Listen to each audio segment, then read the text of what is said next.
Quand on eut tous rejoint le navire et la mer, on tira tout d'abord le navire dans l'eau divine, on déposa le mât et les voiles dans le navire, on chargea le bétail. Puis nous-mêmes enfin embarquâmes, chagrins, pleurant à chaudes larmes. Alors, derrière le navire à la proue bleue, le vent gonfla les voiles, compagnon que nous donnait Circé aux beaux cheveux, la redoutable à voix de femme. Quand on eut déposé tous les agrès dans le navire, on se laissa conduire par le vent et le pilote. Les voiles du bateau claquèrent tout le jour. Le soleil se coucha et l'ombre envahissait les rues. Il parvint aux confins du profond cours de l'océan. Là se trouve la ville et le pays des Cimmériens, couverts d'un voile de brouillard.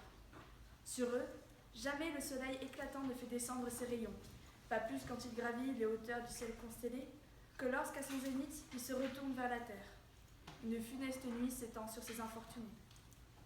Arrivé là, on fit échouer le bateau, on sortit le bétail, puis on longea les eaux de l'océan jusqu'à l'endroit désigné par Circé.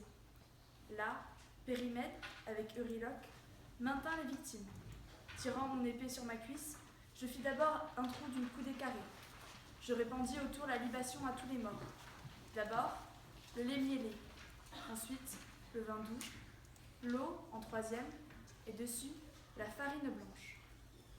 J'implorai longuement les têtes sans force de mort, leur promettant, si je rentrais, une génisse, ma plus belle génisse, avec un bûcher lourd d'offrandes, et, réservé au seul Tirésias, un bélier noir, sans tache, le meilleur de tout le troupeau.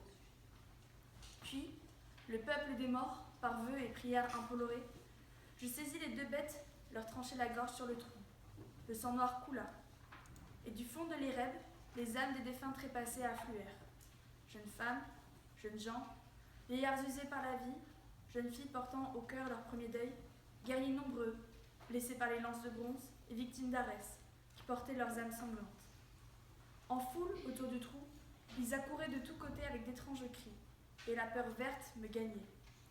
Alors, d'un ton pressant, j'enjoignis à mes compagnons d'écorcher, de brûler les bêtes qui gisaient, égorgées par le cruel glaive, en adjurant les dieux, la redoutable Perséphone et le puissant Hadès. Puis, tirant mon épée aiguë contre ma cuisse, je restai, empêchant les têtes sans force des morts de s'approcher du sang avant qu'eût parlé Tirésias. La première